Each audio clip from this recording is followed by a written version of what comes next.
कैसे हर व्यक्ति बड़ी सरलता से कृष्ण भक्त बन सकता है और इस जीवन में आनंद प्राप्त कर सकता है। इस जीवन में उसको भक्ति करके आनंद मिलेगा तो इस जीवन के बाद तो उसको परमानंद की प्राप्ति हो। हरे कृष्णा। भगवद गीता अध्याय 9 श्लोक संख्या 27। यत् करोषि यदश्नासि यज्जुहोषि ददासि यत् तपस्यसि कौन्तेय तत् कुरुष्व मदर्पणम। हे कुंती पुत्र, तुम जो कुछ करते हो, जो कुछ खाते हो, जो कुछ अर्पित करते हो या दान देते हो और जो भी तपस्या करते हो उसे मुझे अर्पित करते हुए करो।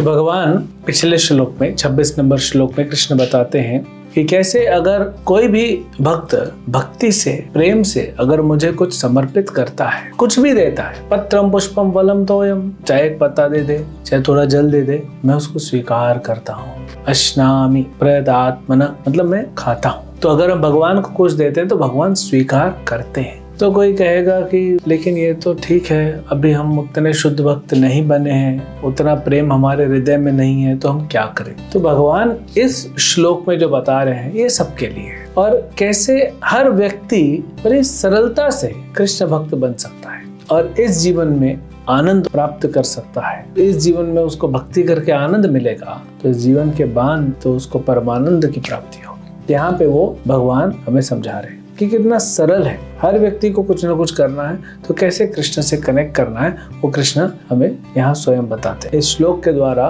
भगवान कृष्ण हमें समझा रहे हैं। तो शास्त्र में भी लिखा है कि हमेशा कृष्ण का स्मरण करो और कभी उन्हें भूलो मत। हमेशा स्मरण होना चाहिए, कभी विस्मरण नहीं होना चाहिए। बड़ा आसान है। यत् करोषि यदश्नासि यज्जुहोषि ददासि यत्। 4 चीजें भगवान बोलते हैं। यत् करोषि, अब कुछ तो कार्य करेंगे ना, खाली तो नहीं बैठेंगे। चाहे आप ब्रह्मचारी हो, चाहे गृहस्थ हो, चाहे सन्यासी हो, कुछ ना कुछ तो हम कार्य करते हैं। स्पेशली जो गृहस्थ आश्रम में है, कुछ ना कुछ जॉब, बिजनेस कुछ तो करते हैं। तो भगवान बोल रहे हैं मेरे लिए करो। तो जब हम भगवान का सोच के करते हैं कि भले आपका अपना व्यापार है लेकिन हम भगवान का सोच के करते हैं तो हमारा चेतना जो है वो भगवान से कनेक्ट हो जाता है। तो फिर हम जॉब करते हुए भी भक्त बन सकते हैं। यदश्नासि, खाते हैं ना, भूखे तो नहीं रहते। एकादशी में कभी आप उपवास करते होंगे, हम कुछ न कुछ खाते हैं। तो भगवान बोलते हैं कि जो भी खाते हो मुझे भोग लगा के खाओ। कौन व्यक्ति इस संसार में नहीं खाता है? हर कोई खाता है। कोई 2 बार दिन में खाता है, कोई 3 बार खाता है, कोई ज्यादा भी खाता है। भगवान बोल रहे हैं मुझे भोग लगाओ और खाओ।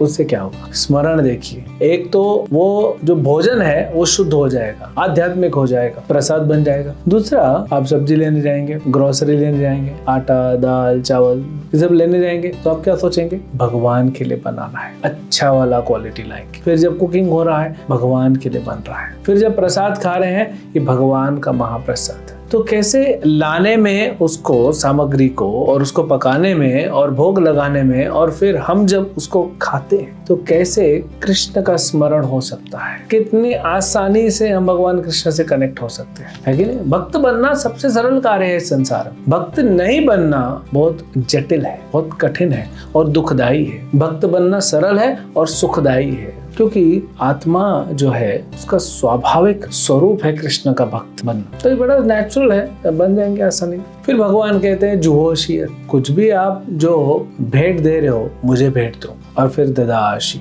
दान। हर व्यक्ति कुछ न कुछ दान देता है और देना भी चाहिए। तो भगवान बोलते हैं दान वहां पे दो जहां पे मेरा प्रचार प्रसार बढ़ रहा है। अगर आप किसी व्यक्ति को दान देते हो और वो कुछ खरीद के खा लेता है तो आपको उसका कर्म मिलेगा, थोड़ा पुण्य मिलेगा। अगर उसने कुछ गलत किया तो थोड़ा पाप भी मिलेगा। तो भगवान कहते हैं पुण्य पाप के चक्कर में क्यों पड़े हो? आप ऐसी जगह पे दान दो जहां से कृष्ण नाम का, कृष्ण प्रसाद का, कृष्ण भक्ति का प्रचार हो रहा हो, वहां पे तो वो कृष्ण के कार्य के लिए जो है दान लग गया। तो उसमें आप पाप नहीं मिलेगा, पुण्य भी नहीं मिलेगा। पाप और पुण्य से ऊपर आपको, ये दोनों भौतिक हैं, इन दोनों से ऊपर आपको भक्ति मिलेगी, कृष्ण का आशीर्वाद मिलेगा। कितना सरल है भक्ति करना। 4 चीजें भगवान बताते हैं, हर कोई कर रहा है। ये चारों चीजें हम रोज करते हैं, तो क्यों ना इन चारों को ऐसा किया जाए, ऐसा थोड़ा मोल्डिंग किया जाए कि कृष्ण का स्मरण हो ये चारों करते वक्त। इतना भी आपने कर लिया तो आपका दिन भर कृष्ण के स्मरण में चला जाए।